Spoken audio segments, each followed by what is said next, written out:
Good morning. কেমন আছো? আজকে হচ্ছে মঙ্গলবার।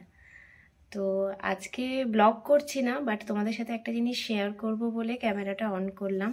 আমার চুলগুলো দেখতে পাচ্ছ কীরকম একটা হয়ে আছে। আসলে আমি তেল দিয়েছি মাথায়। তো এই তেলটা না আমি বানালাম বাড়িতে নিজেই। তো এই যে দেখো, এরকম একটা শিশির, এই খানিকটা হয়েছে অর্ধেক মতো।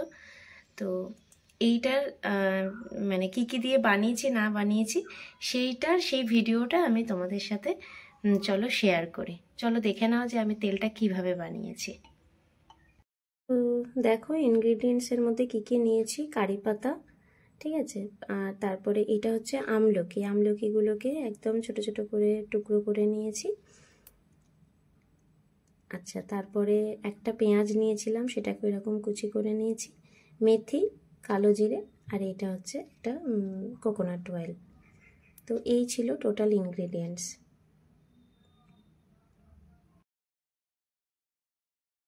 তো তারপরে দেখো একটা পাত্র বসিয়ে দিয়েছি গ্যাসে। আর এখানে না আমি তো এখানে স্টিলের পাত্র ইউজ করেছি, তোমরা একটা না ননস্টিকের পাত্র ইউজ করো। কেন বলছি, স্টিলের পাত্রটা না খুব বেশি গরম হয়ে গেছিলো, মানে তো আমার মনে হচ্ছিল সামাও যে হয়তো ননস্টিকের ইয়েতে করলে, পাত্রে করলে হয়তো জিনিসটা মানে এরকম এত ধোঁয়া, মানে তলার দিকটা একটু হালকা পুড়ে গেছিলো, সেটা হতো না। যাই হোক, তো দেখো এই যে কারি পাতা দিয়ে দিলাম, আমলকি আর হচ্ছে তোমার পেঁয়াজ, এইগুলো দিয়ে দিয়েছিলাম। এই যে দেখো ধোঁয়াটা উঠছে, তো আমি আবার তখন গ্যাস থেকে সরিয়ে একটু সাইডে রেখেছিলাম। তারপর ধোঁয়াটা যখন কমলো, তারপর আবার আঁচটা কমিয়ে দিয়ে বাকি এই দেখো মেথি আর কালো জিরে এটা দিয়ে দিয়েছি। তো আসলে আমার স্টিলের পাত্র তো একটু গরম হয়ে গেছিলো বেশি। যাই হোক, তো তারপরে এইগুলো সবটা দিয়ে এবার ওই নারকেল তেলটাও দিয়ে দিয়েছি। এইবার আর কিছুই না, এবার জাস্ট মানে একটু নাড়িয়ে দিলাম, নাড়িয়ে আমি একটু ঢেকে দিয়েছিলাম, একদম আঁচটা কমিয়ে দিয়েছিলাম, নিজের মতো এটা হচ্ছিল। তারপরে যখন একটু ব্ল্যাকিশ হয়ে এলো সব ইনগ্রিডিয়েন্টসগুলো, তখন গ্যাসটা বন্ধ করে দিয়েছি। ওই তারপরের ভিডিওগুলো না আর নেওয়া হয়নি। তো যাই হোক, আমি তোমাদেরকে মুখে এক্সপ্লেন করে দিলাম। যখন ব্ল্যাকিশ হয়ে আসবে তখন মানে গ্যাসটা অফ করে দেবে, এবং যতক্ষণ ঠান্ডা না হচ্ছে ততক্ষণ ওইভাবেই ভেজানো থাকবে।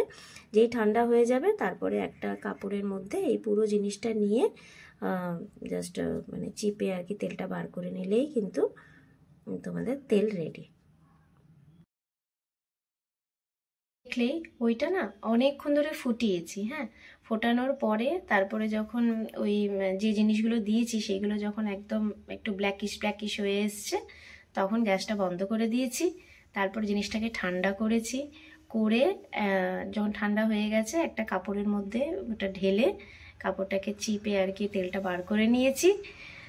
দিয়ে ওই এইটুকু মতো হয়েছে, মানে জাস্ট একদিন মিঠি দিয়েছে দিয়েছে মাথায়, আর আমি আজকে দিয়েছি। এইরকম 1 ঘন্টা রেখে দেবো মাথায়, তারপরে শ্যাম্পু করে নেবো। তো অনেক কিছুই দেখলে ইনগ্রেডিয়েন্টস দেওয়া আছে, এবং প্রত্যেকটা জিনিসই চুলের জন্য খুব ভালো। তো আমি তো এবার থেকে এই তেলটাই ইউজ করবো মাথাতে। আর পরে তোমাদের সাথে ইউজ করি 15 দিন মতো, তারপরে তোমাদেরকে ফিডব্যাকটা অবশ্যই আমার কোনো ব্লগে তোমাদেরকে জানাবো। তো চলো, আজকের মতো এই ছোট্ট একটা ব্লগে তোমাদেরকে দেখালাম যে আমি তেলটা কিভাবে তৈরি করেছি। পরে আবার নতুন একটা কোনো ছোট্ট ব্লগে তোমাদের সাথে দেখা হবে। ততক্ষণের জন্য টাটা, বাই বাই।